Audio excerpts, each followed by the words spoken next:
இன்றைக்கி கடவுள் நமக்கு கொடுத்துருக்க வசனம் என்னாகமம் 11:22. ஆடு மாடுகளை அவர்களுக்காக அடித்தாலும் அவர்களுக்கு போதுமா? சமுத்திரத்து மச்சங்களை எல்லாம் அவர்களுக்காக சேர்த்தாலும் அவர்களுக்கு போதுமா என்றான். இந்த வசனத்தை கொண்டு கடவுள் நம்மகிட்ட என்ன சொல்கிறத பார்ப்போம்.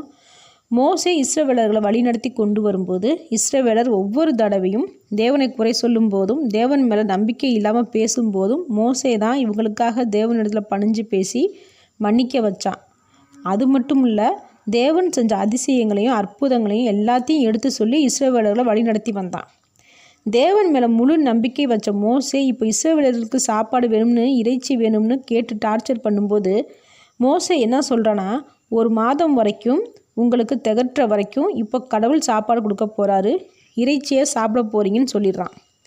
இவ்வளவும் பேசின மோசே கடவுளை பார்த்து கேட்குறான், இங்கே இருக்கிற ஆடு மாடுகளையும் கடலில் இருக்கிற மீன்களையும் சேர்த்தா கூட இவங்களுக்கு பத்தாதேன்னு தேவன்கிட்ட சொல்லிடுறான்.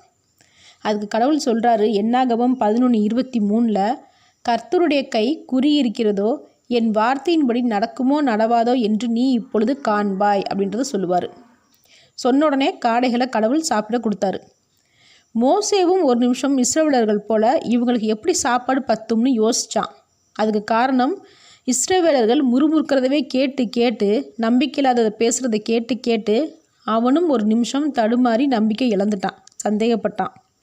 அதே போல் தான் நாம் நெகட்டிவாக பேச பேச நம்ம கூட பாசிட்டிவாக தைரியத்தோடு பேசுகிறவங்க, தேவன் மேலே நம்பிக்கை வச்சுருக்கிறவங்க யாராச்சும் இருந்தாங்கன்னா அவங்களுக்கும் ஒரு நொடியில் நெகட்டிவாக யோசிக்க ஆரம்பிச்சிருவாங்க.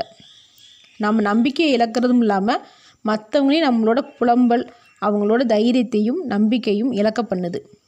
அதனால் பாசிட்டிவாக தைரியமாக இருக்கிறவங்க கிட்ட, நினைக்கிறவங்க கிட்ட நம்மளோட நெகட்டிவாக வெளிப்படுத்தாமல் அமைதியாக இருக்கிறது நல்லது. ஆமேன்.